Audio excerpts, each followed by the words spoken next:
Good afternoon all. I'd like to welcome you all today, 25th of July, to the Scrutiny Committee on Placing Corporates. We've received no apologies at the moment. Have we got any declarations of interest? Apologies, I've got to read this out first, as we're online. This Scrutiny Committee is being conducted hybrid in accordance with the coronavirus regulations and remote meetings protocol, agreed by the Council, which will operate alongside the Council's standing orders to ensure that we continue to take democratic decisions in an open and transparent manner. I would remind members that this meeting is being live streamed to the public. Can I request you all switch off your cameras and mute your microphones when you are not speaking to ensure there is no unnecessary background noise and to help with the audio and visual quality of the broadcasts. The Council's standing orders and the Code of Conduct will apply at all times during this virtual meeting in the same way as ordinary meetings, and members should conduct themselves accordingly.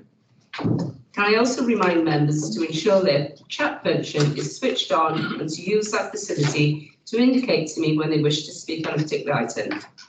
Please do not speak until I invite you to do so. Thank you very much. Going back to the agenda, is there any declarations of interest in any items? Take that as a no. 1 minute to the next meeting. Right, I'd like to go through the minutes of the last meeting, which was the 11th of July, 22. Page 2. Any comments or queries? Sorry, that was page 3. Page 4.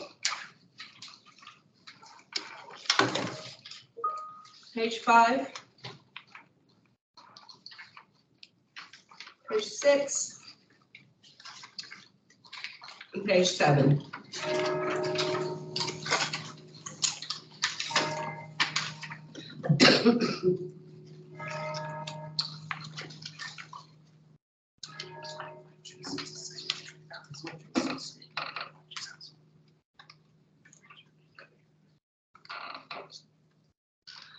I'd like to ask the committee who would like to pass the minutes and a seconder.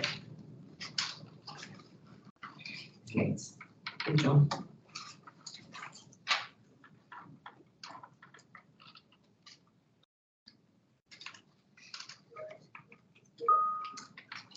Okay, thank you. I'd like to invite Tracy and Kim to speak on the service review, please. Thank you. Thank you, Chair. Good afternoon, councillors. If I introduce myself and my colleagues. A bit of a strange year because I'm introducing the People and Business Change Service Plan. And for most of that year, I wasn't the head of service, the strategic director was, Lisa Cornwall, but I'll present the plan today. And we're also in a service that's changing, so you'll see my title is different. So we're reporting on some services that will actually sit elsewhere in future. So I'll try and cover that as I go. We've also got my colleague Kevin Howells, who's the interim HR manager, and Mark Lazard, who's the digital services manager. And between us all, then we'll cover any questions you have. So in the pack, we're on page 18, I think it is. And also, on top of those changes, a strange year due to COVID. So a lot of the work we did was COVID support work, and I'll cover a little bit of that as well.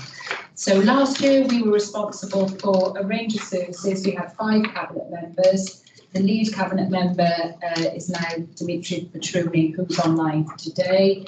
But actually, last year, there was a change of portfolio, so we had more and different cabinet members last year.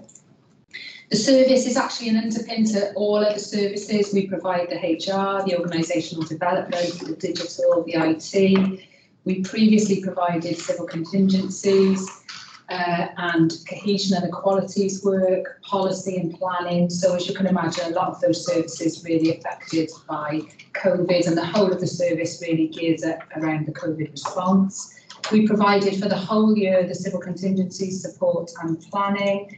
The health and safety team, we did all of the risk assessments and all of that COVID work alongside the other work, of course. We saw staff move to a new way of working, as we all are today, using laptops, working from home, huge HR shifts and technical shifts during that year, led by Mark and his team. We led a range of work on participatory budgeting, which is outlined in the plan, where we supported communities to bid for funds to do work that would support them in the future. That was going to happen anyway, but it changed slightly due to COVID, and we changed the nuance around that. We lead on the development of performance and risk frameworks, so we are actually responsible for all of these plans, what they look like, the shape of reporting, the systems behind that, so the service is responsible for that also. And during the year, we developed the climate change plan, the local area energy plan for Newport, that you may have seen in the papers. We worked to the strategic equalities plan, and we produced an annual report for that, a Welsh language annual report. We will produce the council's annual report, and we did the same last year. So kind of a lot of compliance reports, and a lot of the things you see on cabinet agendas would be part of our teams. We work closely with a number of partners, but particularly the Shared Resource Service, to provide IT. So councillors will know we don't provide our own IT anymore, but we work really closely with those partners. And through that, we also control the council's information risk and all aspects of information governance. We also provide all scanning, mail, printing provision across the council. So all of that would have happened last year. Last year, we were also responsible for community cohesion. That'll be moved into a new service next year, but is reported in this report. I won't go through all aspects of the report, but I'm trying to give you a sense of the service. What you'll see through the report is the major programmes there were around the new normal and moving staff into that new way of working, and the production of things like the climate change plan and the local area energy plan. We've just started a new project to redesign the council's corporate website, and we'll be expecting to report more on that next year. And we're also doing quite a few information transitions, including the land and registry work. And I'll perhaps pause there and take questions, Chair, rather than go through every item. Yes, thank you. Any questions, members? To the head. Any reports?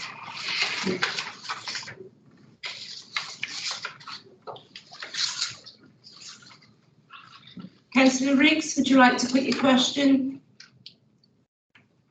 Thank you, Chair.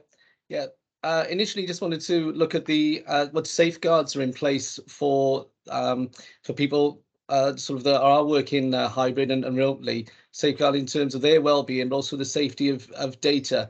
And if you've had any feedback from the staff that have been sort of working under these conditions, sort of good, bad, or indifferent from them, but more so it's about the safety of the data and their well-being.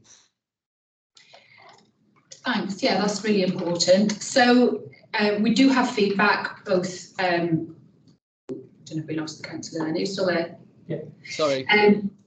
We do have feedback both from the beginning of the pandemic and more recently. And what we do know is that people were much less happy when they had no choice but to work from home. I mean, obviously that was a really challenging period. Now, as you see, the Civic Centre is more open and other offices, so individual members of staff who find it more difficult to work from home can come in, or don't have suitable accommodation can come in and work.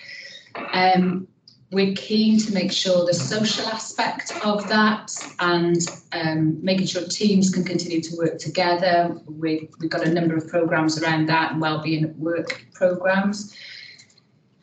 In terms of information governance, in many ways, not much changed. The technology and the infrastructure in place, so we have a virtual private network and all access to information is through that network. That is the same if I'm sat in this room or I'm sat at home technically, so all of our transactions are protected. We do need people to be more careful, members of staff to be more careful with things like waste or note-taking or being overheard, or how we dispose of paper that we may have used, of course, and we now have headsets so that everyone can obviously be not heard if they wish. We also moved quite quickly to a programme from a health and safety point of view of individual assessments and issuing chairs or desks if they were required, or 2 screens, keyboards, laptop risers and so on. So a lot of work has happened, but I would say we probably have further to go and we need to keep working on that. We have an employee partnership forum with the unions, which is due to take place the week after next. Where we'll look at changes to staff policies. So we'll review what does home working look like going forward now. Now, you know, COVID is part of our lives rather than over. What does that look like in terms of travel expenses and accommodation and so on? So a number of policies still being worked through with the unions that we hope to complete in the next couple of weeks. Anything to add? Yeah, thank you, Tracy. Just to add a little bit in terms of the kind of information security piece. So we do provide regular guidance, and that's obviously part of our kind of things we do to try and avoid problems. So we have provided extra guidance because a lot of staff are working from home. So that's just one thing to mention. Another thing to mention, it's not covered in this report, but we have been implementing a new system, and you may have seen some guidance on passwords, because obviously passwords are a crucial part of our kind of protection against cyber, etc. So yeah, we have provided guidance, and we are implementing a new system to kind of raise awareness further as well. Okay, thank you. So, how do you deal with sort of data destruction? So if I'm at home, I print stuff out. How is me, using me as an example, how am I supposed to destroy any sensitive information that I have? So I guess the first thing to say is we discourage printing, although here I am with some printed copy. We discourage printing, we encourage people to work on the laptops, because the other thing we didn't say is everything is encrypted. So if the laptop was lost or stolen from someone's house, if there's no lost data to speak of. Staff don't have printers at home.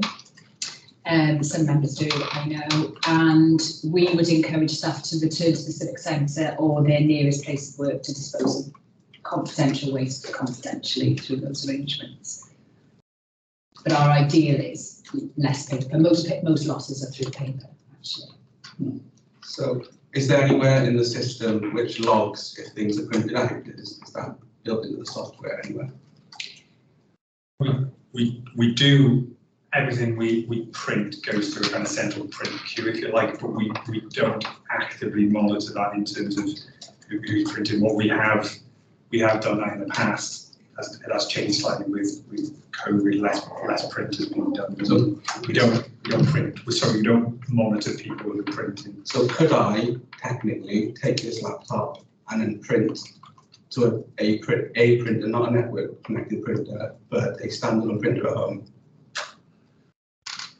I would have to check on that. I would hope not, but we need to check on that in terms of whether that's physically, technically possible. I suspect not, because it would probably need to install the driver for the print on your device, and I don't think it would allow that, but we need to double check that. I guess we put a lot of the onus on the person to be trained, be responsible, because ultimately if you wish to print badly enough, you can print. You could email somewhere else and print from another machine. If you really want to print, you can. So it is really about the person being responsible in the way that they behave, or they dispose, or they're overheard, and so on. Carry on. And just I suppose just to add to that, so we've there's an information governance group. So Gareth is the information risk owner for the organisation. Obviously Mark runs that operationally. So we take data security very seriously, not a statutory requirement, but we have taken an information governance report and incident report through scrutiny arrangements for the last 6-7 years. Yes, about 9 years. About 9 years, which details incidents of data breaches. That leads to training programs with staff groups. So if there's been particular serious issues within the service area, we'll instigate more training for those. So we're constantly trying to improve that. I think, from a data security, as far as it's in the system and hardware, You know, I think probably go above and beyond best practice for that. However, whenever you update pictures, it's down to an individual failure in that. So as Trust Tracy said, we very actively discourage printing, but if somebody does do that, there's not really a lot that you can do around it. But obviously, perhaps actively discourage doing that. I guess my original question was sort of teetering around if people do like to print stuff out at the moment. Well, that's just how a bit old school. And how do they then?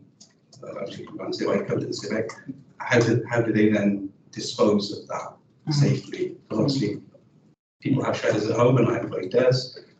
Is there a collection service? There's a confidential waste provision. On site? Yeah. Does that collect from people's houses? No, they'd have to. Can I come in here?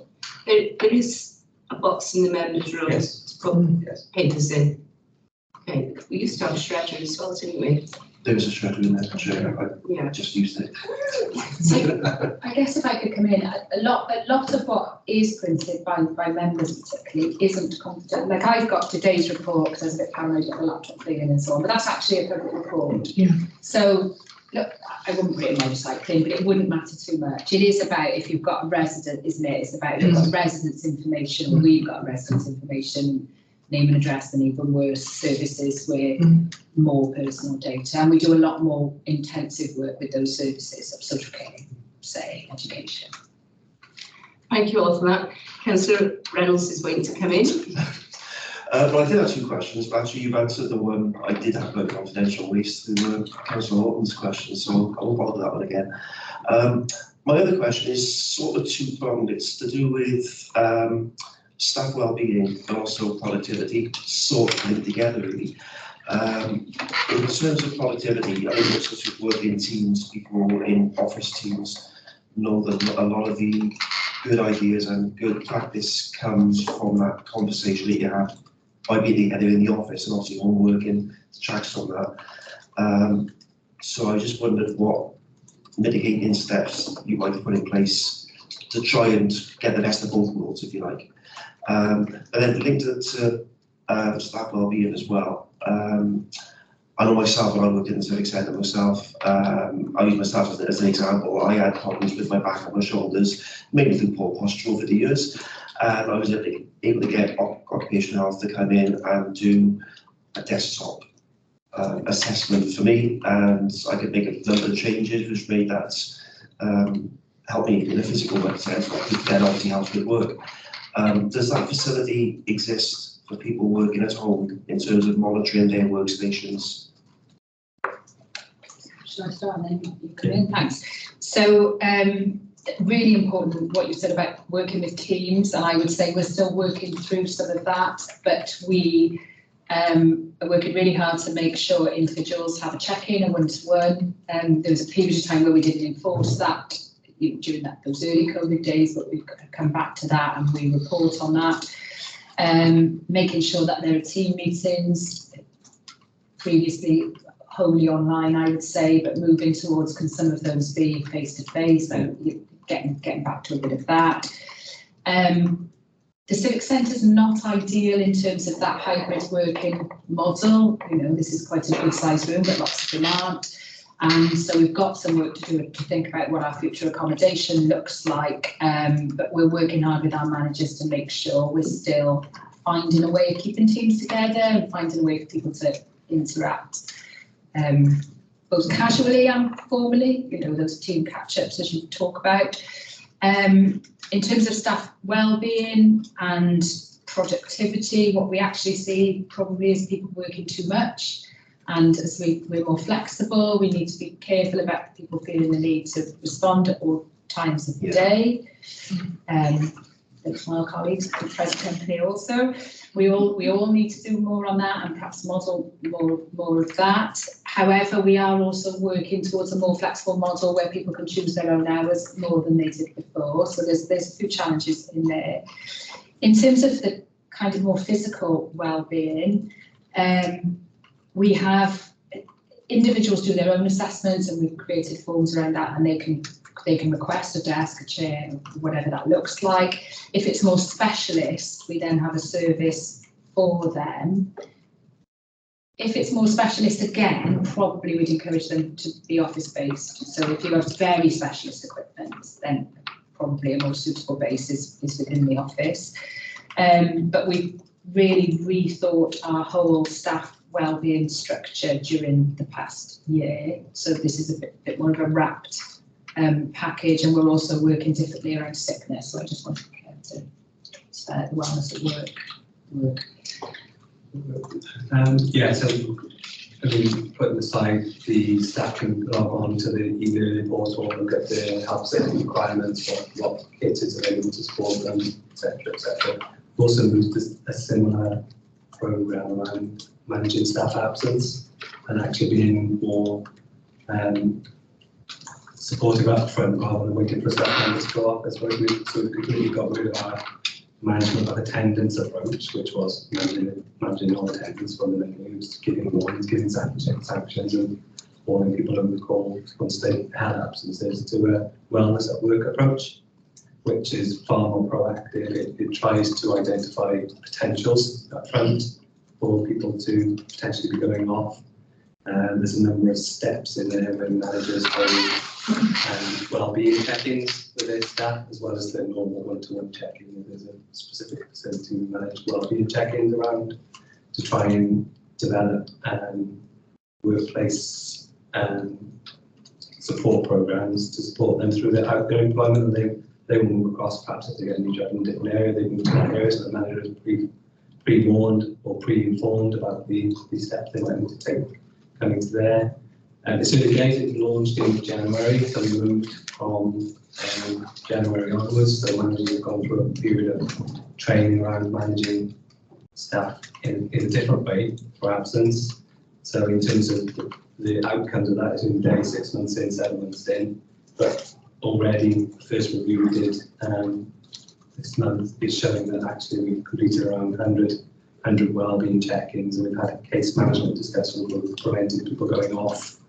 And also we've managed to progress along with term absence cases that have been stuck in the mix to a conclusion either way over the last couple of months. So staff wellbeing is much more at the forefront, particularly since the pandemic hit.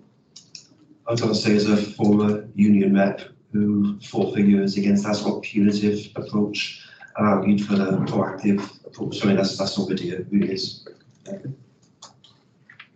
Okay, thank you all for that. Councillor Thomas, did you want to come in? Yes, I did. I mean, obviously, we're really pleased that the needs of our staff and their emotional and physical well-being is obviously being considered.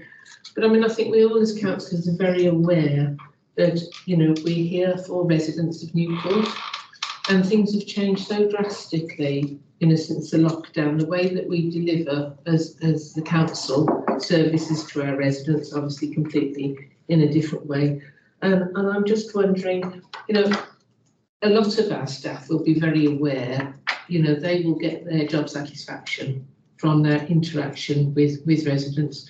And I'm wondering how the council are planning and progressing, you know, that nothing is lost in this withdrawal of face-to-face services and opportunities of staff to work directly face-to-face with the residents and the council taxpayers in Newport.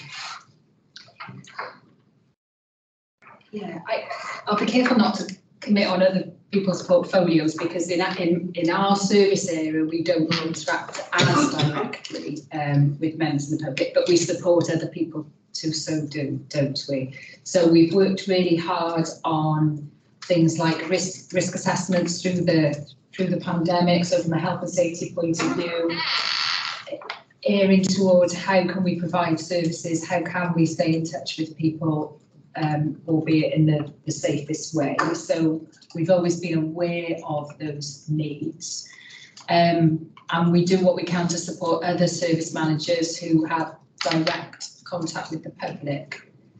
But I don't know that I can commit on customer services because it's not mine, although I guess it's yours.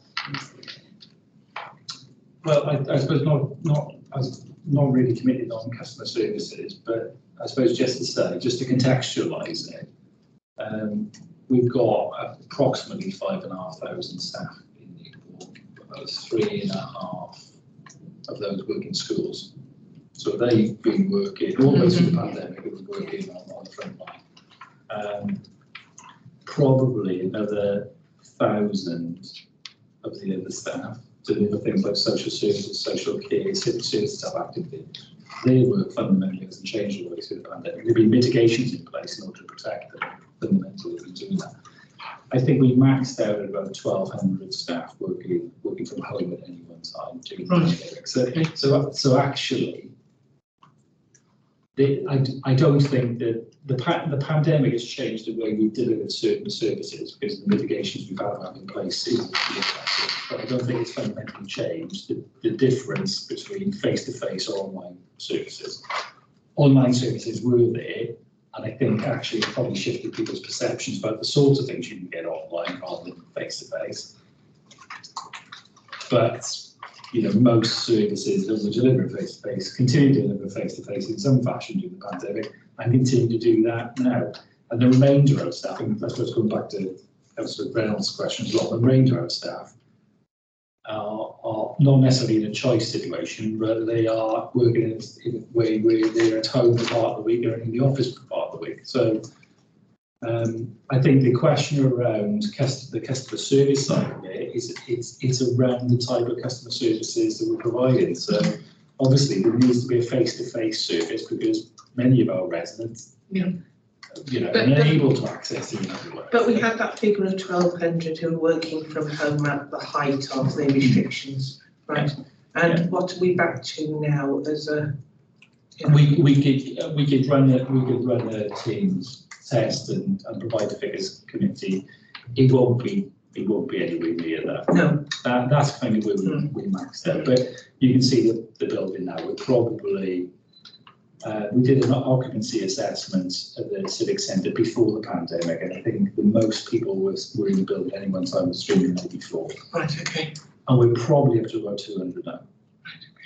Probably, maybe a bit more than that. So it's not a huge difference. It's a good proportion. Yeah, but those people may be working from home 2 or 3 days a week, working in the office 2 days a week. Do you know what I mean? It's that sort of way. I mean, what was interesting to hear, Chair, was the head of policy, people policy and transformation actually said, initially people had been very unhappy about being forced to work from home.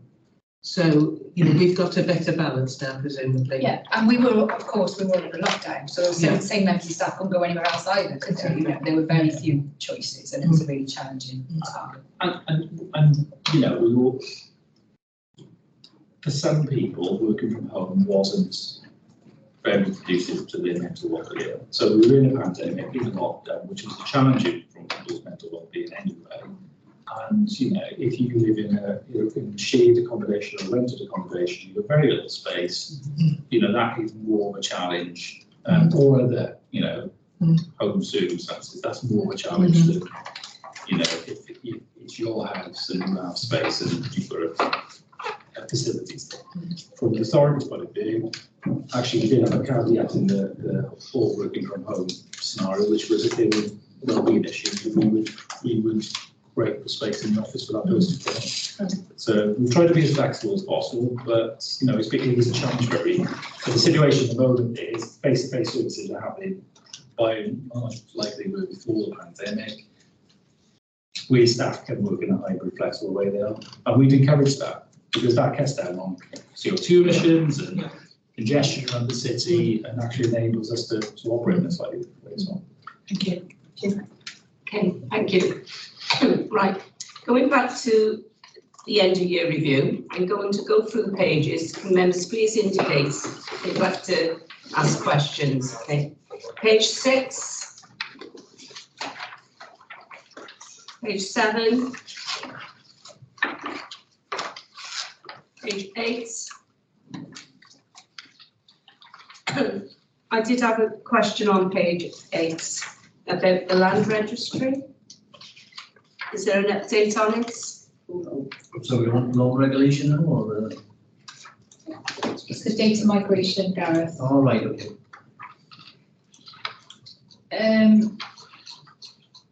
Yes, I guess it's a long ongoing project to migrate the data in that way. So it was never going to be finished last year.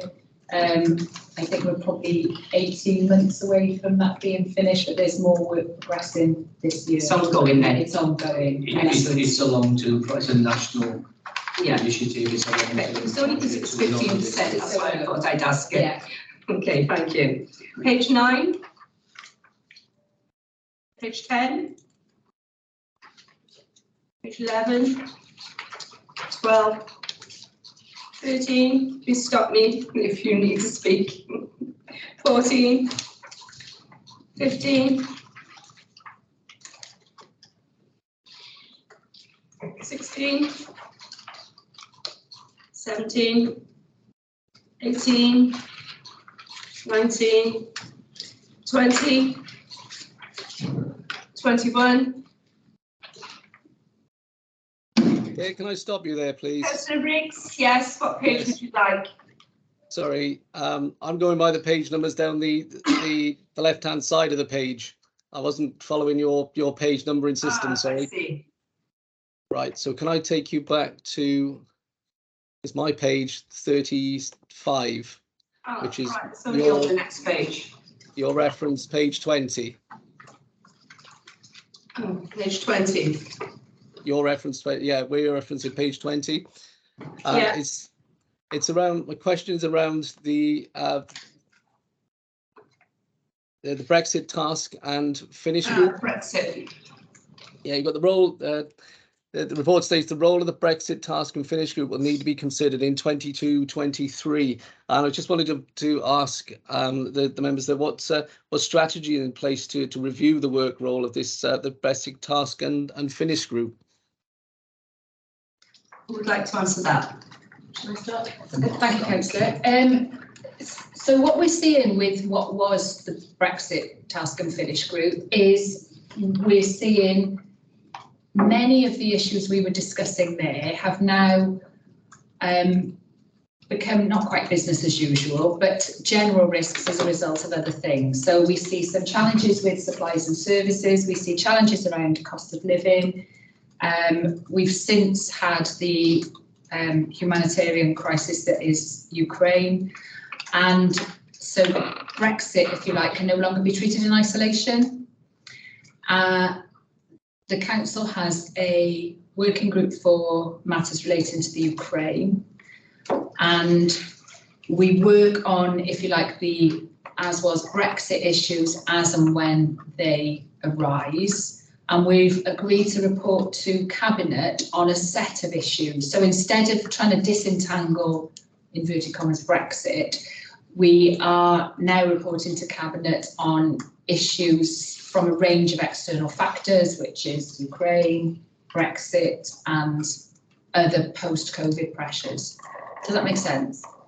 Yeah, so it's more sort of wider European approach and sort of wider global approach then. Yeah, because the post-COVID, some of the post-COVID challenges actually are not dissimilar. If you look at some of the things in supplies and services and recruitment and so on, there's a mixture of issues outside of the council's control that we are seeking to respond to. We also have a corporate risk register and a corporate risk strategy, so we treat each of those risks in line with that, and we report quarterly on all of those risks as well, of which Brexit is still one. Ms. Coleman, would you like to come in? Yeah, I suppose I'm trying to repeat what Tracy's just said. So we had a series of work streams that were identified as part of work across WLGA for post-EU transition. And as Tracy said, it is, you know, there are a series of issues and risks associated with, you know, the global economic factors post-COVID plus Ukraine. You know, what were the Brexit issues are just those global issues now. So they're just, you know, so to reassure you, you know, we're still tracking and responding to a range of issues affecting people across Newport. But to wrap that up in something with the word Brexit in is almost impossible now. So they're interconnected and challenging issues, but they're within the corporate risk register, they're in service plans, responses, Ukraine is obviously a specific series of issues associated with that at the moment, not only because of the economic issues associated with it, but also Newport's response to that as well, you know, as part of the Homes for Ukraine scheme and plus the super sponsor scheme from Welsh Government. So they bring in additional, actually real operational challenges for the local authority as well. Okay, Councillor Riggs. Yeah, thank you. Okay, thank you all. Right. Page 20, 21, 22, 23, 24, 25, 26, 27, 28, 29, 30, 31, 32, 33, 34, 35, 37 and 38. I've got a question to ask on the integration strategy for the asylum seekers and refugees and migrants. Is there an update on that? And have we got large number of EU migrants coming to Newport, Chris? Do you want me to try? I suppose a couple of different bits with this. So obviously during the EU transition period, there was a lot of support out there for EU nationals around settled status applications and that process. So we had that. Newport is also an asylum dispersal area. So currently there are about 500 asylum seekers housed within Newport as part of the Home Office asylum dispersal scheme. Got at various stages through their asylum applications. So we've got that. We've also, obviously, as you know, we've now got 2 schemes through Ukraine. So we've got a Homes for Ukraine scheme, which is individuals saying they're willing to be a sponsor of an individual or family from Ukraine, plus Welsh Government super sponsor scheme. So we've got those. Plus Newport has been involved in the original Afghan translator scheme. So if you remember 5 years ago now, I want to say, there was an ask of local authorities to provide accommodation and support for Afghanistanis who would support the British Armed Forces in Afghanistan. Plus, following the Syrian conflict, the Vulnerable Persons Relocation Scheme, which was previously called the Syrian Vulnerable Persons Relocation Scheme, Vulnerable Persons Relocation Scheme, which is primarily for people from the MENA region, Mediterranean, North Africa region. So we've been involved in both of those for 5 years. And plus, more latterly, there was an additional request about Afghanistan after the NATO withdrawal from Afghanistan. So Newport is involved in all of that. So what we're trying to do is bring all that together so we've got a better handle and support on it. Now, asylum dispersal is a Home Office scheme. It's not involved. That is funded by the Home Office through a variety of organisations, not the local authority. But obviously, it has a knock-on effect for Newport. Some of the other schemes, the funding comes directly from each of the local authorities for us to provide support for those individuals. So we're just bringing those things together. It does include complicated things, which I haven't got an answer to the committee today, Chair, around people who fail their asylum application but remain in Newport, and then are in a situation where they don't report to public funding, which is another particular challenge. Perhaps we could talk about another day, but it is difficult for us to put a figure on how many of those individuals are in Newport. As an organisation, really helpful. We have to provide a service for them. Thank you. Okay. Anyone else? No. Page 39, 40, 41. Councillor Riggs, would you like to come in? Coming in on page 40, sorry, I jumped one ahead of you there, Chair. I was coming in on page 42. Wanted to stop you in advance. That's fine. Carry on. Okay, just again, question to the members. The looking at the performance measures for the the national number of apprentices per 1,000 employees, and this again comes back to sort of initial discussions around COVID. The target 2021-22 was 20 per 1,000 employees, and 20 to 21 was 29 per 1,000 employees, which is okay, some good figures for the apprentices. But 21 to 22 is when obviously COVID was really sort of taking a hit, and we had 20 there.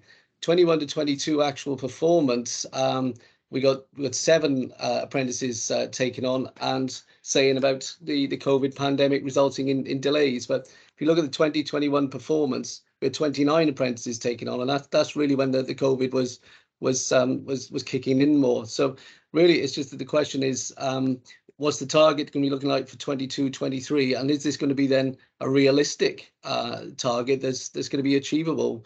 Where obviously the actual performance of 2021 showed the target was potentially a little bit unrealistic given the pandemic we were working through. Thank you, Councillor. We had a number of challenges. We're really keen on supporting that push for apprentices. We want to kind of grow our own talent, and it's really important to us. We started with, I think it was 2 apprentice campaigns during that year, but one of them started in that year and concluded this year. So we have since taken on a number of apprentices. We had quite a poor response to we were at the time, individual departments were recruiting apprentices, and that detrimented our response. And so what we've done is we've pulled together all of those opportunities and had a campaign for apprentices, a number of apprentices, and since then we've taken on, do you know the numbers? In the first round, which was around February, March time, we did take on 5, but we actually had 12 jobs out there, and we couldn't get applicants or suitable applicants for the others. So they've gone back out recently. I think they closed this week actually. So there is a potential another 6 vacancies out there at the moment for apprentices. Plus we're working with service areas to identify within their own budgets and resources whether there is scope to develop traditional posts into apprentice posts instead, where there is flexibility in that. So providing we appoint through this process that closes this week, we will appoint another 6, hopefully, to a variety of different roles across the council, from care to admin through to flight start and various departments. So I think I would close by saying I hope that target is realistic, because we're really keen to hit it, and we're doing everything we can to hit that mark. Can I say, based on your answer there, that it's good that the council sort of stood back, looked at, okay, maybe that's not the right approach. You've changed the approach, and it's sort of, as you say, working collectively, suddenly getting a better result. So it's almost good that COVID has done this type of thing to the council, say, how can we work smarter, not harder, as it were. So that's good to see. Thank you. Thank you. Okay, thank you, Councillor Riggs. Thank you all. Page 42, page 43, 44. Law and regulations.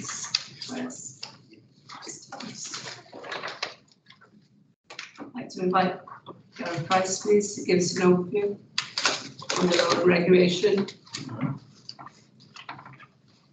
Thank you, Chair. A bit like Tracy's service area, last year was a period of transition for us, not just in terms of the transition from sort of COVID response to COVID recovery, but in relation to the service area itself. This will be the last time we'll report to you with scrutiny in terms of a composite report for law and regulation. Because obviously, as from the 1st of April, following the restructure and the realignment of services, then public protection has been lifted and shifted from my service area into environment and public protection. And Sylvia Gonzalez-Lopez, who's the new head of service, is also on the line in case you've got any questions for her. But it's probably been unfair to ask her any questions at this stage, because she wasn't responsible for performance in the last 12 months. And similarly with cabinet member responsibility, in future, public protection will come under Councillor Clark as the cabinet member for strategic planning, housing and regulatory functions, which means that what's left then with law and standards, the statutory, the core corporate services, That will come under Councillor Petruni, who again is on the line today, in relation to corporate services, and then the leader in relation to democratic services and the democratic process and all things mayoralty. So there's been a bit of a change in terms of roles and responsibilities and reporting lines over that period. So hopefully the staff in the other parts of the service area will forgive me for focusing more on the public protection side of this review for the last time, really, because it's been the public protection service that's been at the forefront of the council's response to the COVID pandemic, both in terms of the test, trace, protect service, the environmental health response in terms of support for care homes and schools throughout the pandemic, and then from the regulatory point of view, from trading standards point of view and licensing, in terms of enforcement of the various restrictions that have been enforced during that period. So I think in terms of the key achievements during that last 12 months, the response to COVID and the move from that COVID response to the COVID recovery phase was probably those significant achievements throughout the service area. I don't normally single out people for special mention because all of this is a team effort in terms of meeting service plan objectives and the work that's done. But I have mentioned one or two people in my executive summary in the report. Particularly Rhys Thomas, and at one stage was a principal environmental health officer, and then all of a sudden was elevated towards leading the council's response on COVID over 18 months, 2 years. At some stage was chairing some very high level incident management team meetings and so on. So special mention for Rhys, and because of that he was successful in being awarded one of the Newport awards in terms of the recognition for his service, a value award for what he did during that period, because he stepped up to the plate in the absence of his manager. And I think that needs to be recognised in these circumstances. Also a name check for Keith Leslie, who was one of our senior EHOs and who moved across to manage the TTP service at the Newport level for the best part of 2 years and did a fantastic job. So again, a mention for him. And also then for John Keane and Matthew Cridland. John Keane, who was our principal EHO and the commercial manager, was seconded to Torvine to manage the Gwent response to TTP.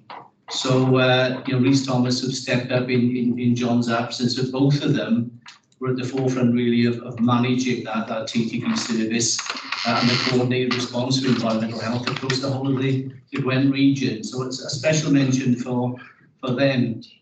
And finally then Matthew Cridland's team of trading standards and licensing officers who were responsible with the police for enforcing the regulations, encouraging businesses with their risk assessments and compliance arrangements.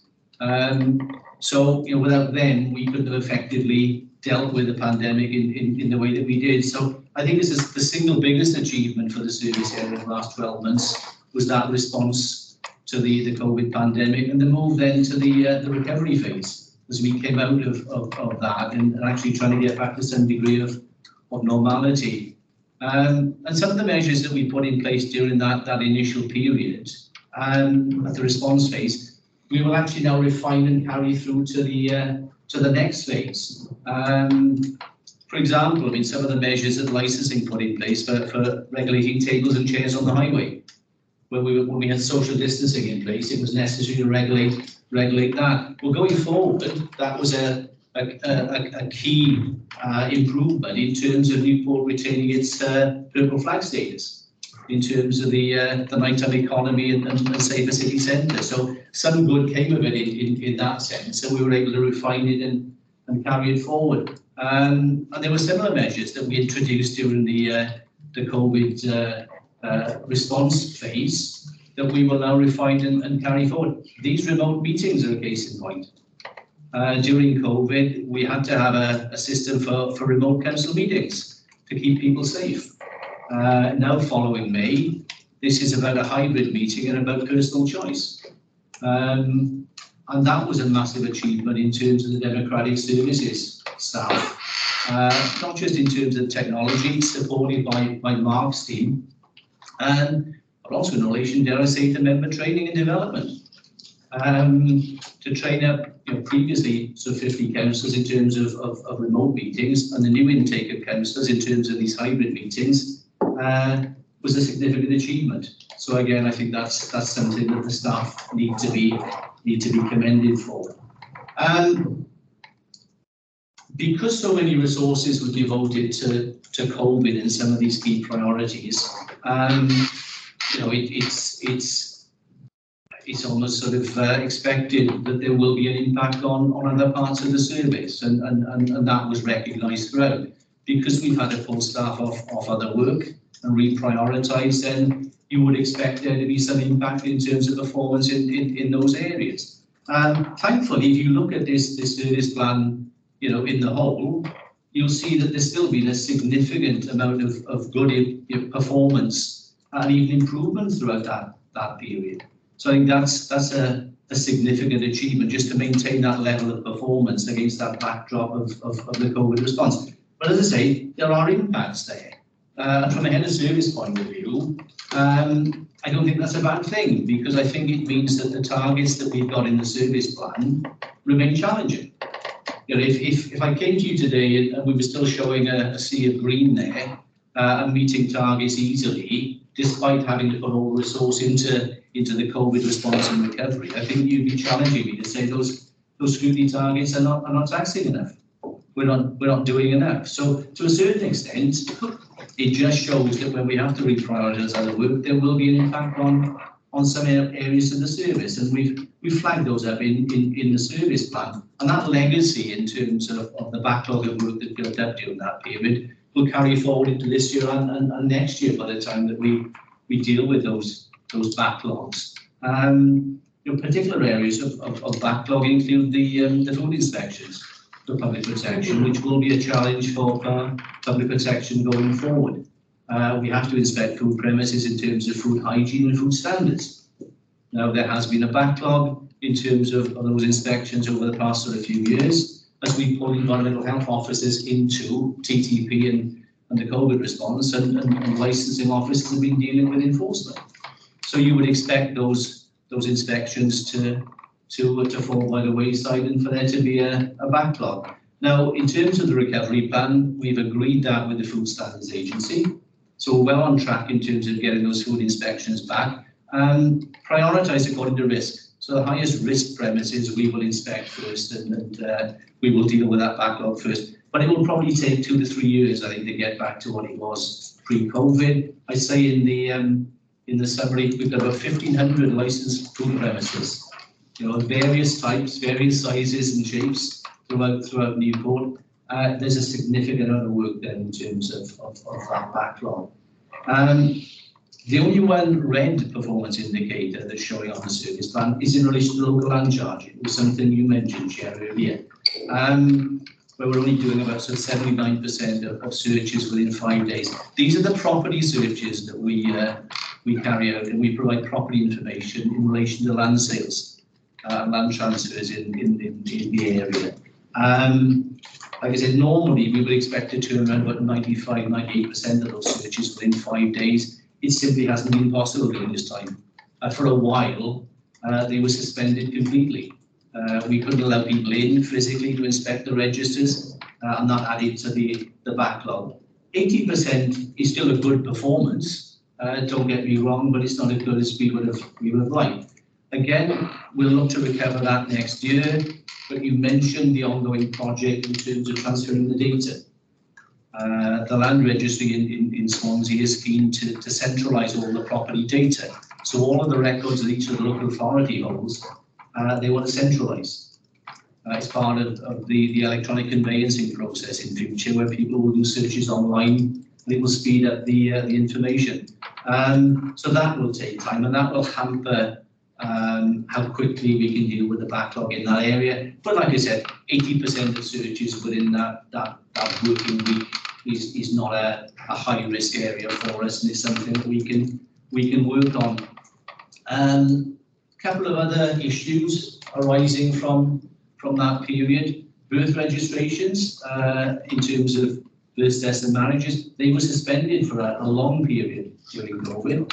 And at one stage last year, we had a 6-month waiting list for people to actually register births in Newport. So again, that's a challenge going forward in terms of catching up with that. Also the coroner service. We manage the coroner service on behalf of the whole of Gwent, all 5 authorities in Gwent, in partnership with the police and the Chief Coroner's Office. And because we had restrictions in terms of coroner's inquest during that period, there's a backlog now in terms of inquests for deaths in the Gwent area. We're up to 12 months now instead of a standard 6 months. That's of concern. And it's something we're addressing by appointing additional area and assistant coroners to help with the backlog. We've got funding from the other Gwent authorities and the police to deal with that, so we're looking at appointing additional support for the Gwent coroner to deal with those particular inquests.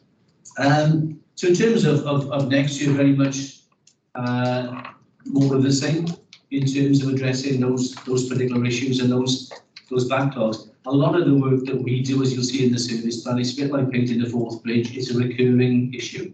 It's not a task and finish, start and end project for us. It's a continuing thing, whether it's scrutiny support or member support, refining the constitution and new policies and procedures, and training and development for members. It's a continuing process. So next year, more of the same.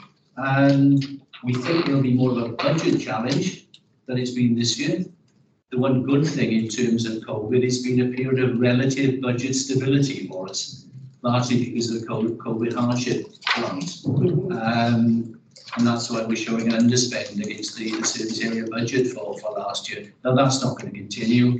The hardship fund is not going to be there any longer, as Miley will tell you, and therefore in future that will be a challenge, because we feel that perhaps we're being squeezed from both sides really in terms of budget pressures and the need to deliver savings.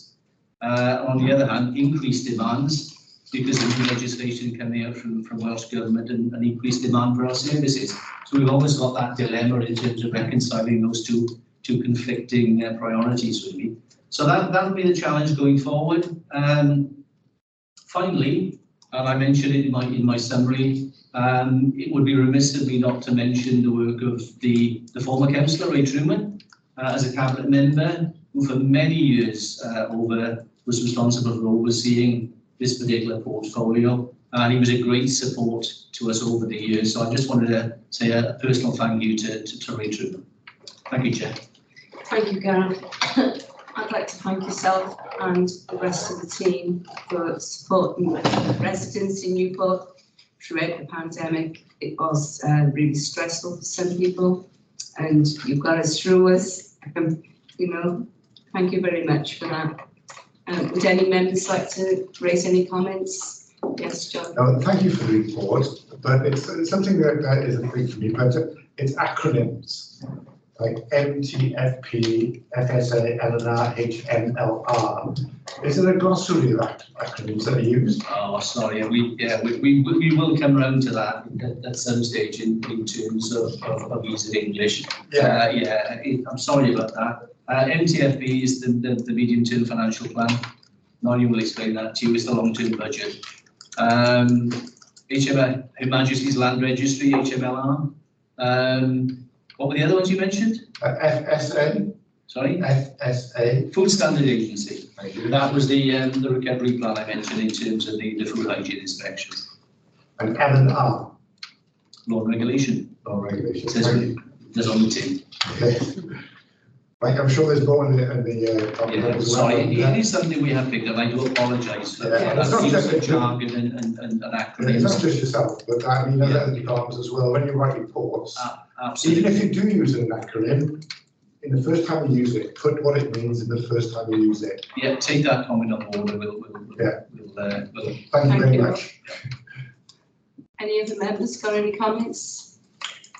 Councillor Thomas. Thank you, Chair. Just a question really. I'm not. Maybe I missed the reference in here.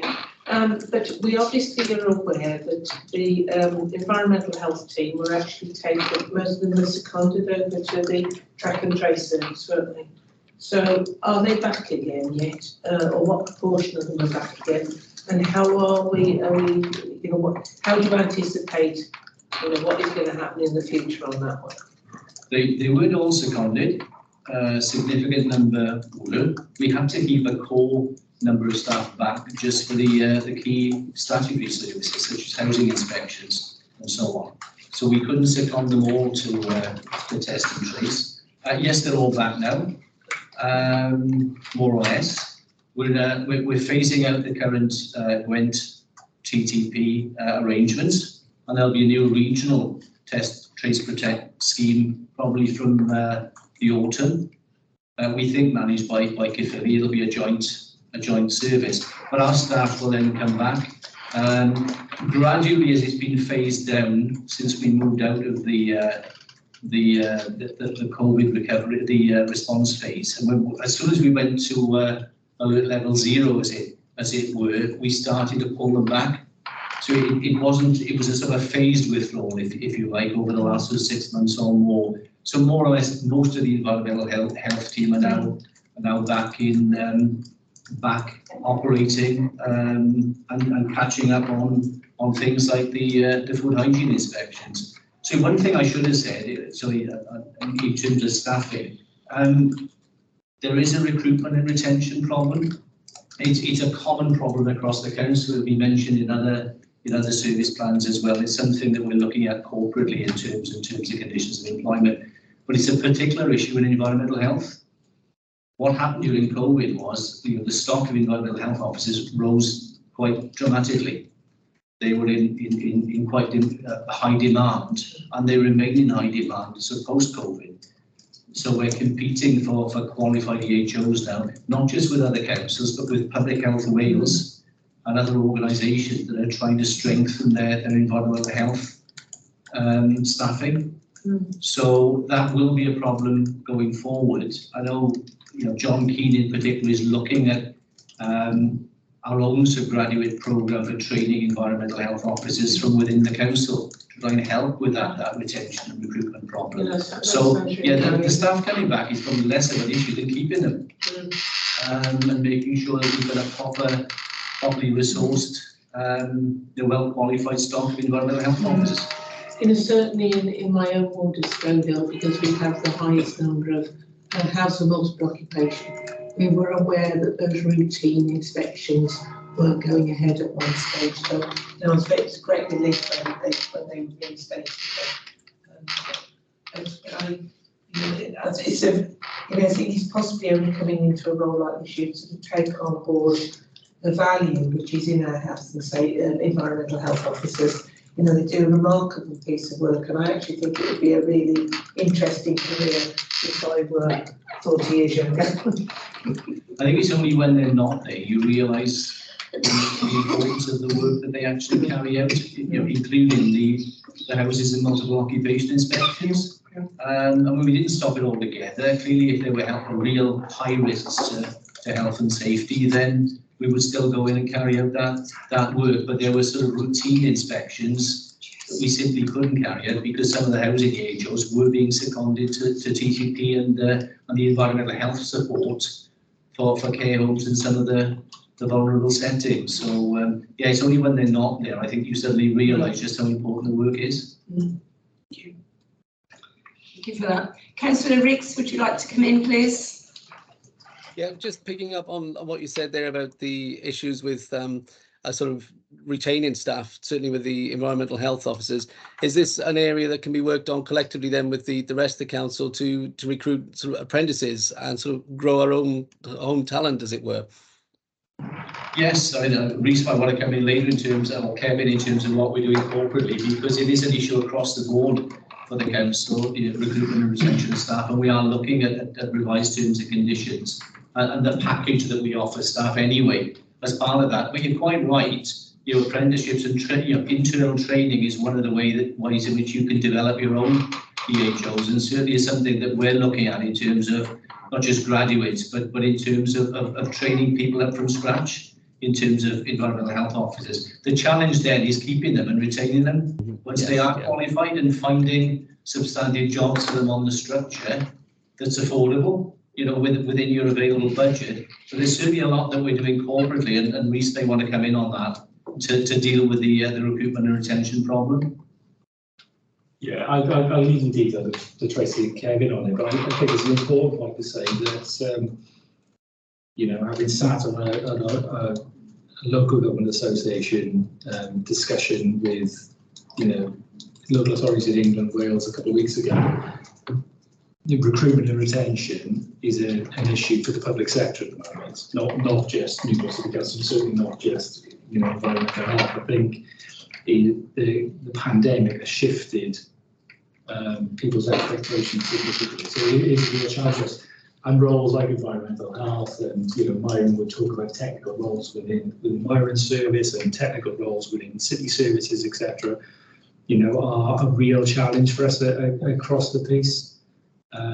So, you know, we've got a series of things in place, which I'm sure Tracy and Kevin could talk about some of the corporate approaches to them. Yeah, just to pick up, I suppose, on the 3 areas you mentioned, we have got an entry points sort of program ongoing at the moment, which includes the apprentice scheme that I've already talked about. Plus, we have the graduate program that we've already got in place, and we've got another graduate starting in September. And also, we're looking at our emerging leaders as part of our entry points across the council to try and build leadership capacity as well as technical professional capacity. And also the final one is trying to offer with the PSB, the Public Service Board, around work experience placements to try and get people into the organisation to understand you can work for the public sector and the different opportunities that are available here. And also to pick up what Gareth said, we're working with John Keane and a couple of other managers across the service to develop those specific graduate programs and traineeships in their area. So there's a mix of graduates and traineeships depending on which role we're looking at. And there's potentially, you know, five roles potentially across the organisation we can offer there as well. Can I just say, Chair Councillor, it's also a really important equalities issue. So one of the other things we've noticed is our need to represent the communities we serve better, and through normal recruitment, you know, like attracts like, and we just get similar people. So growing our own, bringing in younger people, bringing in people from different communities is also part of that work. So that ties in really nicely with the apprentice and the talent management. Yes. How competitive are the offers that you've got potentially? So how likely are you to be successful in bringing somebody in? So we'll stick with the EHO because we cover the EHO quite a bit. How, if you post a job advert, how likely are you to retain the suitable candidate if they're looking and they're not posted by somebody else? Again, Kevin might want to come into this. So, in comparison to other local authorities, or neighbouring local authorities, there may be differences with some roles, but it won't be a huge difference. In this particular issue, do our salaries compare favourably with public health roles? No, not at all. Do they compare favourably with the private sector? No, and that would be across the piece. So, you know, we had a earlier conversation we got IT services delivered by a shared resource service, and they have significant difficulties in recruitment and retention of IT staff. Because since the pandemic, those staff can essentially work for any organisation across the world from the living rooms. So, you know, we will always, unless we have a significant change in our pay structure, which is, you know, again, coming back to affordability, we're going to struggle across a series of those areas of work. Hence, the reason for looking at apprenticeship programs, traineeship programs, graduate programs, and we'll probably have to have a level of acceptance within that we will have people for a few years and they will move on to a better paid opportunity elsewhere. Because that is probably the only way of resolving the issues around resourcing in the short to medium term.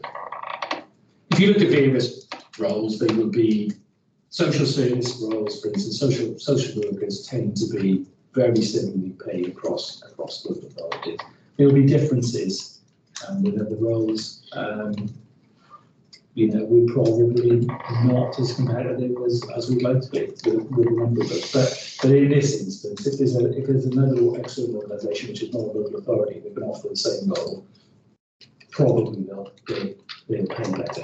The terms and conditions overall might not be as favourable, but generally the pay will be less. You mentioned the short and medium term plan, which I don't think is a great plan, to be honest with you. I'm an ex-steel worker, I'm British, not British. So I know how you deal with that to us. We would train them up really, really well.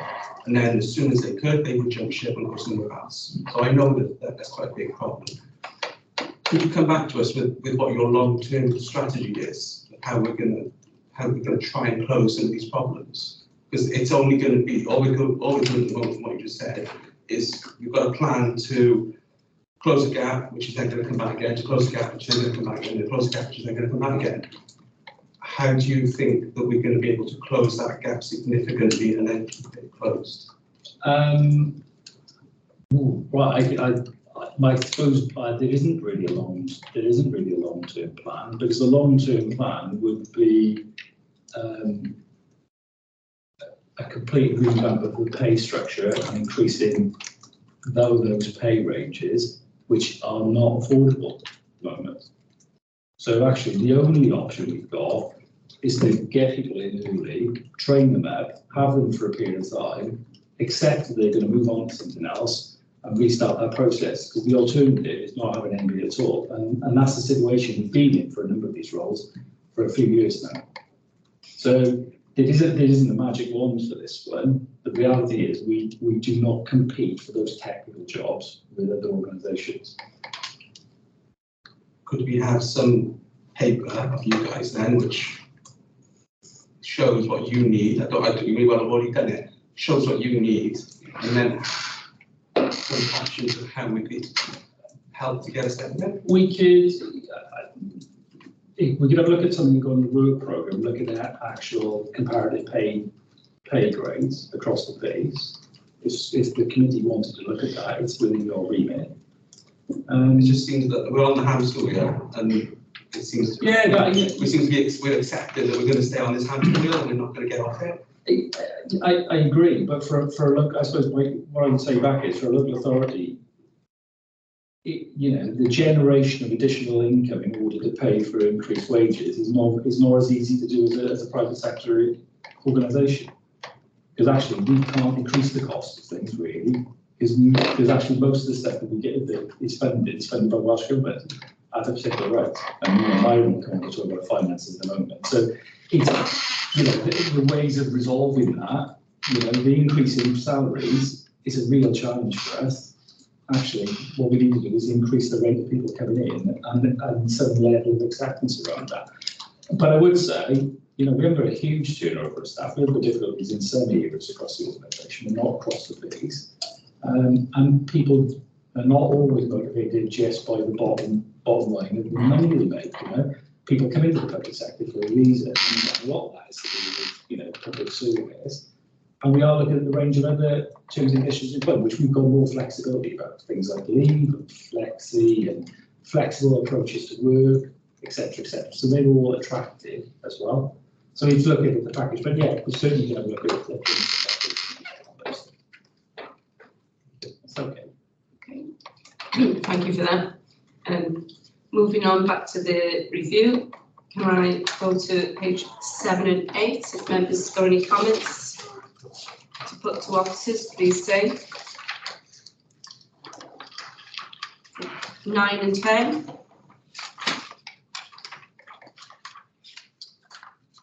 11 and 12. Can I ask that you put the numbers on the side of the page as well, please? Sorry, Councillor Harris, what's that? I got page 71 for page 10. Yes, there's two different numbers on these pages. Yeah. I'm looking at the ones at the bottom, and yeah, it's page 72 and 73 to you, is that correct? That's correct. Yeah.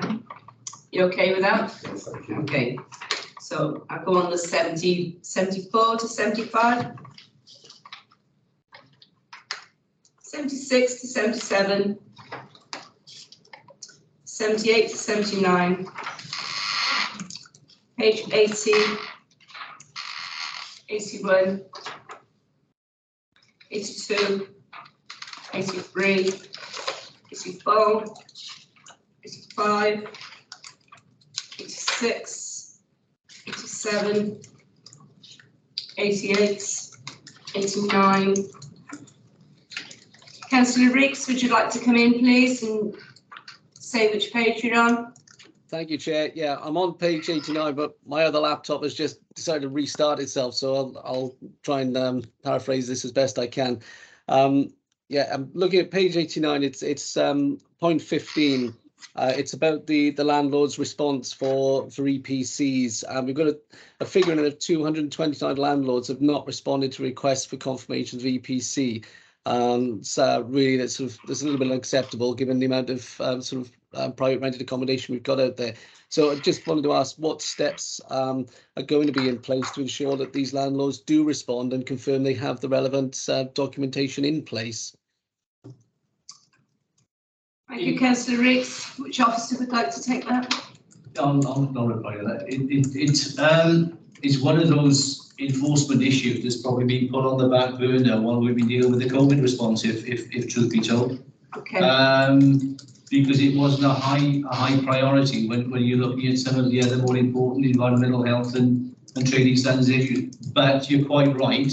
Obviously now we've moved from that and we've got more resources back to deal with those issues. We will escalate it. Ultimately, they can be prosecuted for not providing the information. So we will take action as per our usual enforcement process, issue a number of warnings if they fail to provide the information. We can and will prosecute. Thank you, Mr. Price. Councillor Riggs, are you happy with that? Yeah, I'm happy with that. Thanks. Okay, thank you. Moving on.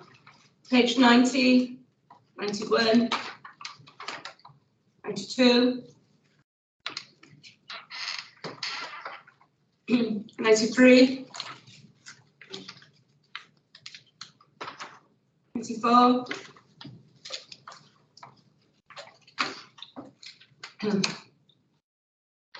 everyone happy with that? Yes. Right. Come now to the finance service.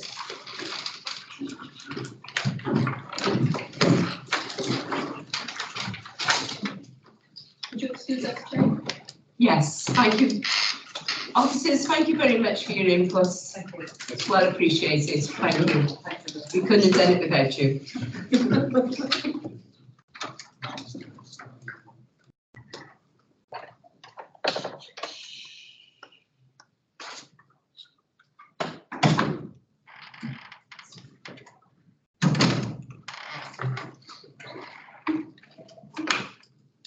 Yeah, I was going to say, congratulations to everybody whose job title has changed. But could it be considered that our officers actually have their names on there as well? Because we are getting places, despite the fact I've been knocking around for 10 years, I don't recognise everybody by name. Would the officers like You nearly threw me, actually. Would the officers like to introduce themselves, please, to the members? Thank you, Chair. I'm Roland Rushworth and I'm the Council's Head of Finance. So that includes revenues and benefits for this year, internal audit, procurement, accountancy. Sorry, I'll do what I've been here already. Reece Cornwall, not to be confused with Reece Thomas, who got out of Stephen Reece Cornwall, Director of Corporate Services. Rob Green, Assistant Head of Finance, relatively new to me, but been around for just over a year. My main responsibility for the accountancy service. Good afternoon, I'm Richard Leake. I'm the Procurement and Payments Manager in Finance. Good afternoon, Chair, good afternoon, members. Andrew Waffle, Chief Internal Auditor. And Chair, apologies for Emma Johnson, who now leave, but she currently heads up the revenues to come section. So you'll be seeing due course, I'm sure. Thank you all. Welcome. Would you like to give your report. Thank you, Chair. So last year, 2022, was another challenging year. Obviously, COVID was still around. We were either working hybridly or we were working at home fully. Things changed throughout the last 12 months. You may think that corporate services is a back office function, and it is, but during COVID, we've seen certain parts of the finance service absolutely at the front end of supporting communities and businesses. So even in the second full year of COVID, which last year was, the revenues team was still making rebates and adjustments to businesses. It was still administering business rates related COVID grants to businesses, and the accountancy team, for example, was still administering a significant amount of monthly claims against what's called the hardship fund. So in particular, the revenues team and also the benefits team who are in the service now, they were very much at the front end of supporting individuals and also businesses with the various sort of national support mechanisms that were in place last year. This year, just as a kind of that is still the case. So this year, the benefits team and the revenues team are still the forefront. So the cost of living supports that we now got, that is the revenues team that is administering all of that. So yes, it's a back office function, but during the COVID period, we've absolutely been at the front end of supporting our community. That has meant that there's been a knock-on effect on the core work, and then there is a bit of catching up stuff to do now as well. In terms of the service, though, following the management's restructure that both Gareth and also Tracy described, in finance, nothing has left finance, but we've had the benefit service join us. That used to be in finance a few years ago. Again, the revenues and the benefit service tends to be a combined service.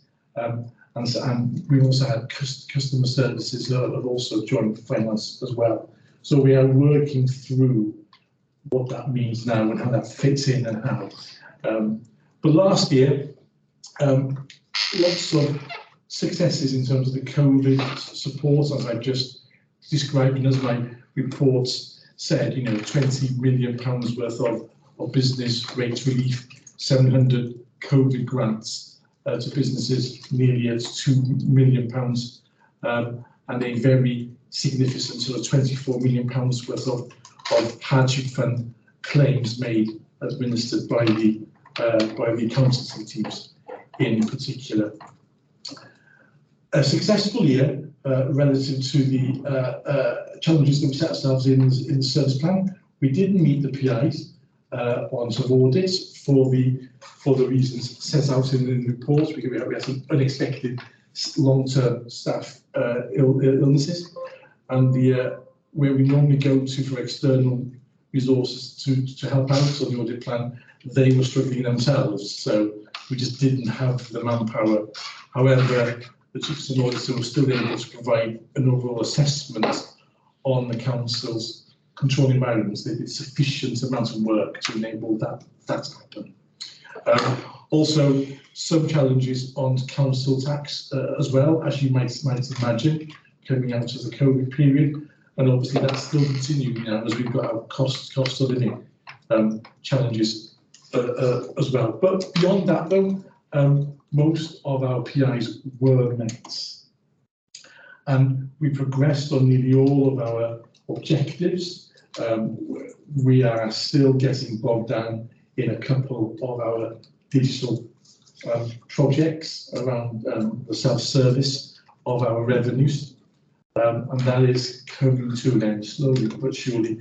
And a UK government initiative on council tax was also held up their end, and that's also been delayed. But on most of our other objectives, we were able to progress those as we planned them. So we will obviously be catching up on those now in our new service plan that we're now kind of putting together. And, you know, as I look forward, clearly all services, those included, have got a new way of working, a new normal to get used to. Sometimes that can be challenging, you know, so audits, for example, have been used to meeting staff, getting records, etc. That is clearly different now.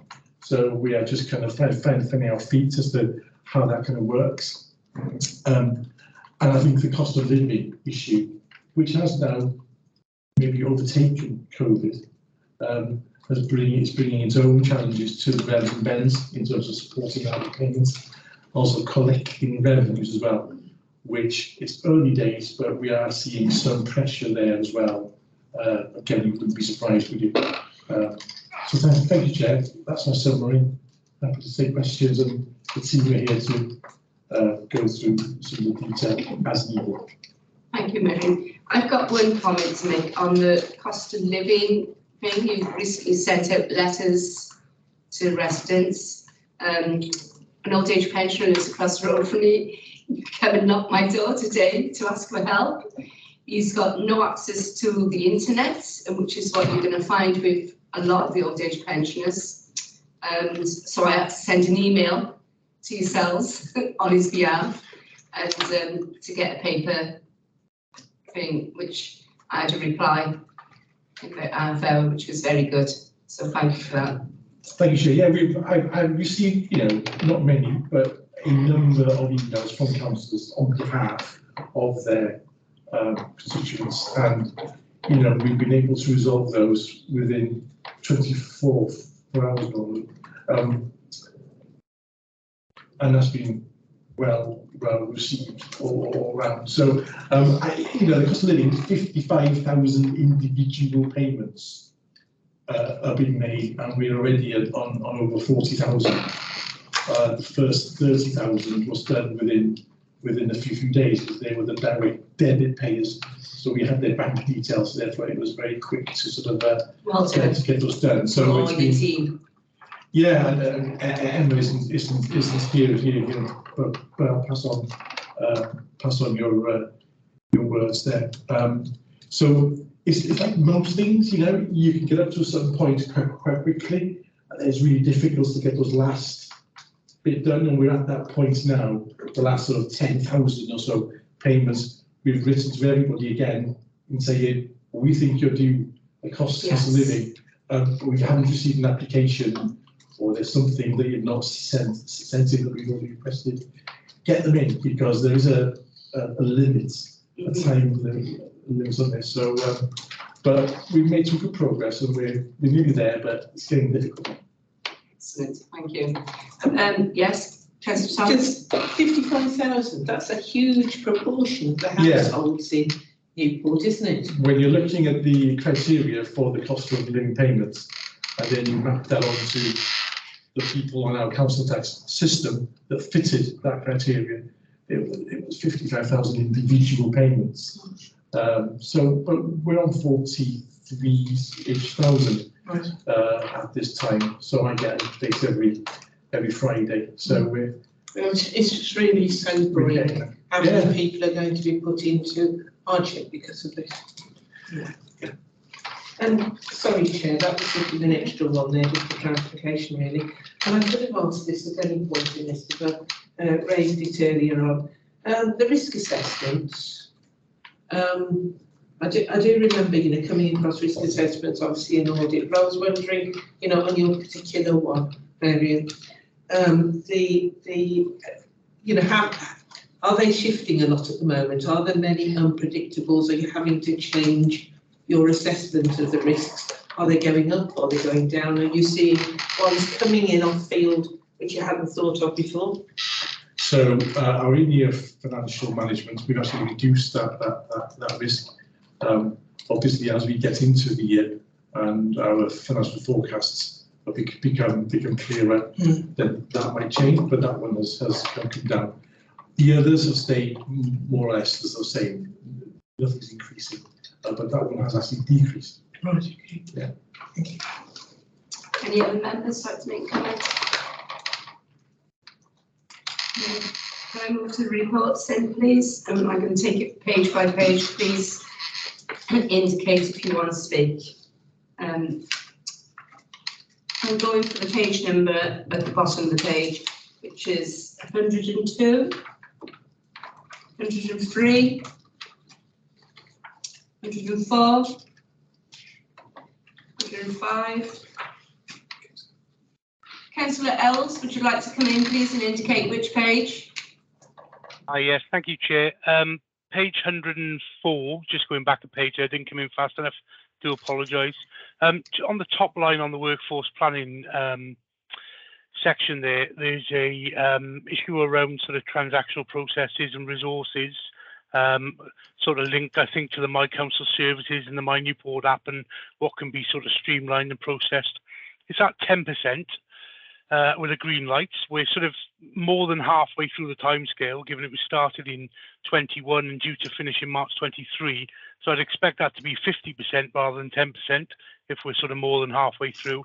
And the same appears to be possibly a repetition a couple of pages down on page 108, where it's a very similar sort of measure, which is a 10% in amber. So I wanted to sort of query the differences in the two if we can.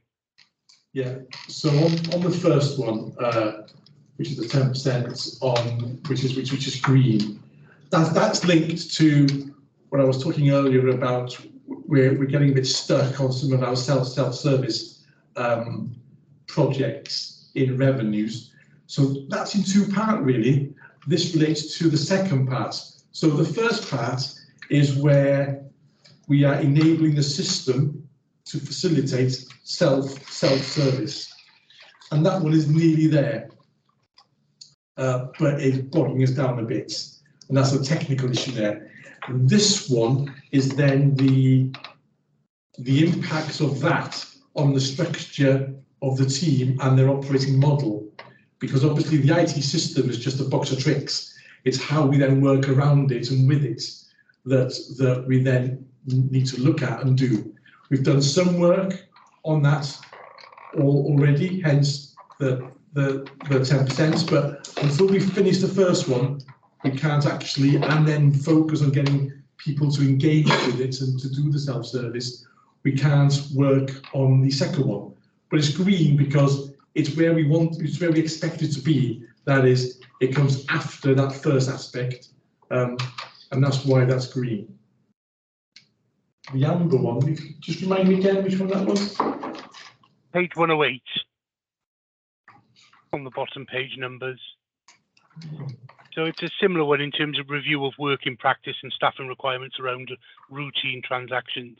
Yeah, so that probably is, with apologies, that's exactly the same thing. So you know, that doesn't give us a huge amount of concern at this point. With the exception of the fact is we'd like to get on with it, but yeah. So apologies, there is some inconsistencies there, but they are one and the same thing. Okay, thanks. Okay, thank you for that. You okay with that, Councillor Hells? Moving on. Yeah, that's fine. Thanks, Chair. Page 109, 110. Councillor Ricks, would you like to come in? Yes, thank you, Chair. Yeah, just wanted to pick up on page 110. We've got the point there about the upgrading the financial system, and it's something that was obviously put to new councillors when we came on board about with our laptops, etc. That everything had to stay on that laptop. We couldn't migrate the data to mobile phones or iPads, etc., for reasons of security. Yet one of the things that you're actually potentially championing is having the ability to access systems on multiple platforms, such as mobile phones and tablets, i.e. to authorise orders on the go. Now, where does your department stand with this? Because obviously you do have some very sensitive information there that if it's on a personal mobile, etc., that falls into the wrong hands, it's going to cause problems. Obviously, you know, within the council as a whole, we're looking to keep everything as safe and secure as we possibly can. Can we answer that? Yeah, go sorry, not, this is from a techie side of it, not from a finance side of it. So obviously, you know, as part of your induction, you would have gone through your sort of data training. So as also, we had this conversation about that earlier on, right, about the importance of managing data. From an access of systems point of view, so just explain what this would be. So there are ways of doing that in a safe way. So we're doing some piloting work on bring your own device at the moment. You might see in various papers, sorry, Councillor, BYOD will be you might see something, but bring your own BYOD, bring your own device. So if you see that anyway, that's what that means. And we steered clear of that for security reasons up until recently, but we're piloting something called Company Portal at the moment. So I've got it on my personal phone as a bit of a pilot, and it segregates on your device the access to those systems. So it doesn't store any data on your device, but it allows you access, essentially a portal into the system that you're operating from. Should you lose the device, that could be wiped remotely by IT. So actually it takes away. So there are, at the moment, that's an aspiration. So for instance, if you see within city services primarily, when they're doing jobs, they maybe, you know, so grounds maintenance work or refuse collection, they use tablets, and that logs, that's an organisational tablet, which links back to those systems. So we can do it through that, and that could be a way of doing some of the work with finance. But actually there are ways of doing it on multiple devices safely. But again, we're in a pilot phase for that. At the moment, I think this priority, as far as the service plan is concerned, is the delivery of that finance system. So yeah, that's going to be by next April, Myron. Yeah. Yeah. So we're some way away from having that in place at the moment. The new system will allow this facility to be available if the organisation chooses to actually go down that road. So you know, we won't be able to deliver that access issue, you know, just because of that single project. That will be an organisational switch effectively. So, but we are developing the system with that ability in mind, as and when, or if and when it becomes available. Okay, so in your opinion then, you don't think there'd be any issues with being sort of targeted with ransomware or anything like that if it's used on sort of third-party devices, as it were? There's always a risk, and once we get to the point where we've got the finance system in place, we'll do a data impact assessment on it to understand whether we think that risk is worthwhile, considering the benefits of being able to access it from multiple devices. As far as data is concerned, we err on the side of data risk caution with any of those decisions. So we've been piloting this company portal access for about 8 months now, and we're still working through whether we think that the security levels on it are okay or not. So it gives us the capability. We will need to make the business decision whether we think that the risks are viable. As I said earlier on, the single point of failure are the individuals involved in it, and I don't mean that in a harsh way about people, but the reality, we can put whatever system we want in place, but you know, if an individual does things outside of those policies, then it can cause a problem. Obviously, from our side, we try to reduce the possibility of that happening as much as we possibly can. But it's like an arms race. You know, we are implementing systems and processes, and the people who want to steal your data are implementing systems and processes, and you know, it's about keeping on top of that and managing the risks. Things like HR systems. So our HR system, we've already implemented that. So you can have an app on your phone, you can book your leave, you can do your sickness, you can put in your references, you can scan in your documents when you're about to start work at work. You can do all that from your mobile phone, because actually there's a minimal risk associated with that.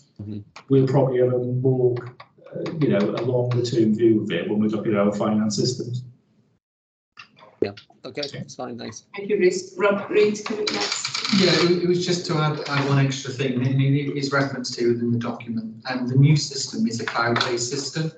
So, I'm no IT expert by any stretch, but obviously we won't be hosting this ourselves, so that does, I guess, just put a slightly different dimension in terms of that data security, and as Myron said earlier, the mobile access is something that we can work with the supplier in order to configure as we need it, and ultimately determine what we do or don't allow via a mobile device. So it's just to hopefully give that a little bit more reassurance in terms of our approach to this, and obviously taking that issue particularly seriously. Thank you, Rob. Councillor Reynolds? I think you must have never mind because you just preempted my question, to be honest. It was more a point of clarification rather than a question, but I think you just answered it. In terms of the data that's, let's say for argument's sake, I was to access my laptop data on my mobile. What you're saying basically is that via the clouds, I can access that data via a third-party app, but I wouldn't actually have the data on this phone. So if this phone was stolen or it had ransomware, as Councillor Leeds mentioned, downloaded on it, it would be my data at risk, but not the stuff that's on this laptop. Yeah, absolutely. Essentially, there's nothing stored on, as you save stuff to your hard drive, there's nothing stored on those, there's nothing stored on that. They're essentially just windows through a network pointing to our systems, and whether that's a server that we own or it's a server provided by the provider of the system and it's being in cloud, it doesn't matter.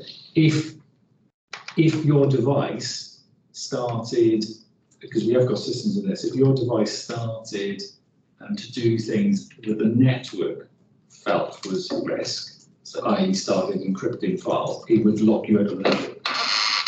So there are series of mitigations in place, but that's the way you need to think about it. These are essentially just a window into whatever system it is. And then presumably if there was a problem, the access that I would have via this mobile, as you said, could be deleted remotely from. Yeah.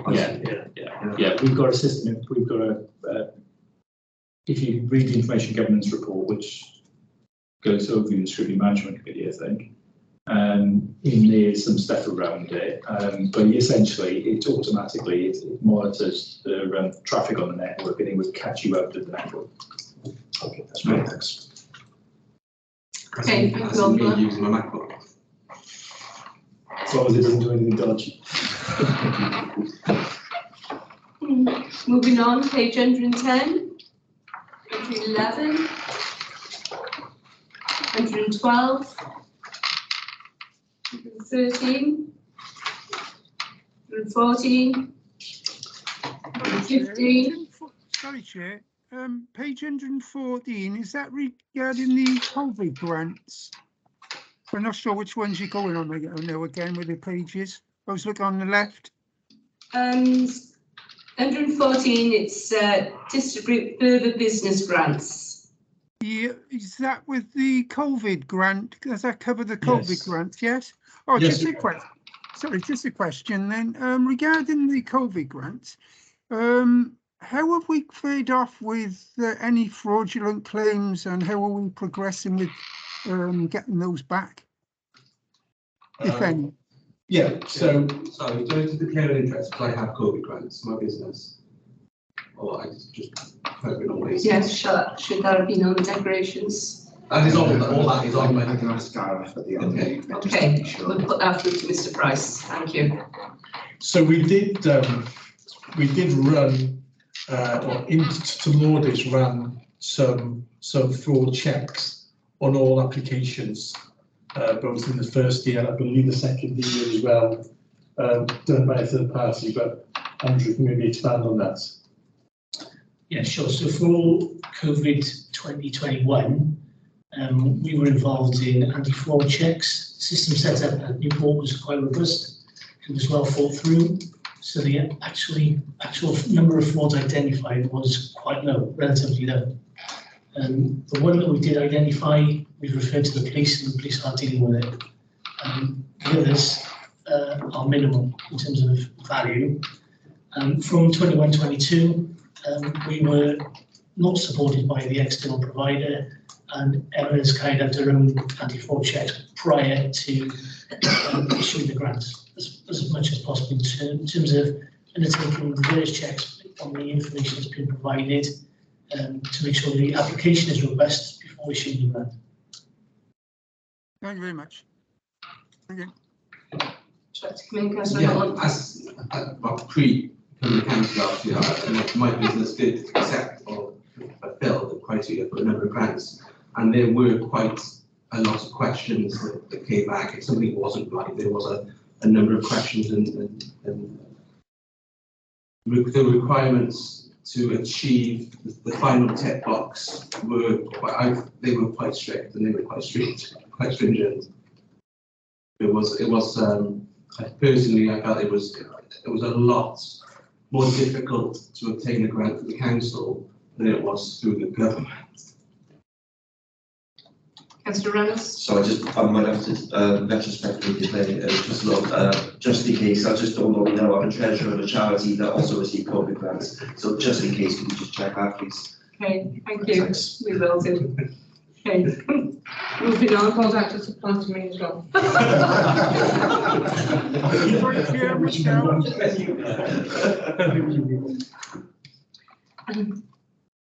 Okay, everyone happy? 115, 116, 117, 118, 119,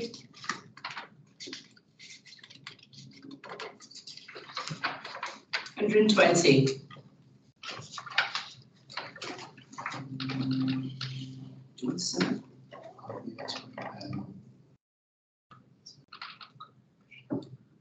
Yes, I'd like to invite all the officers if you'd like to go now. Thank you very much for your inputs. Thanks very much for your input. Thank you very much. Thank you very much for your ongoing work during COVID and whatever. It was a very challenging time for all of us. Thank you. Thanks a lot.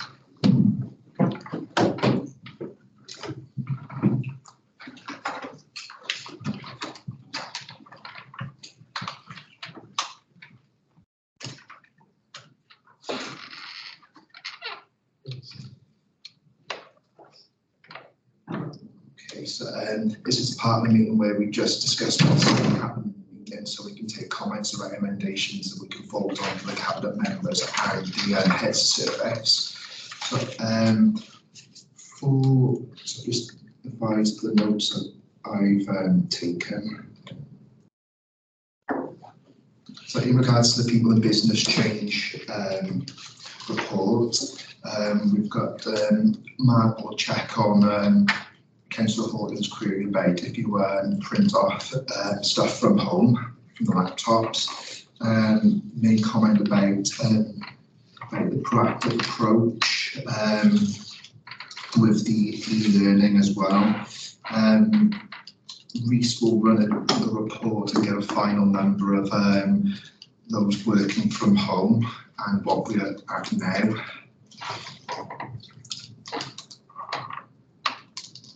And also comment on it was good that the council changed the approach to collectively positive, was a positive result from COVID, that we worked smarter. So in regards to the people and business change report, was there any other comments or recommendations that you'd like me to make?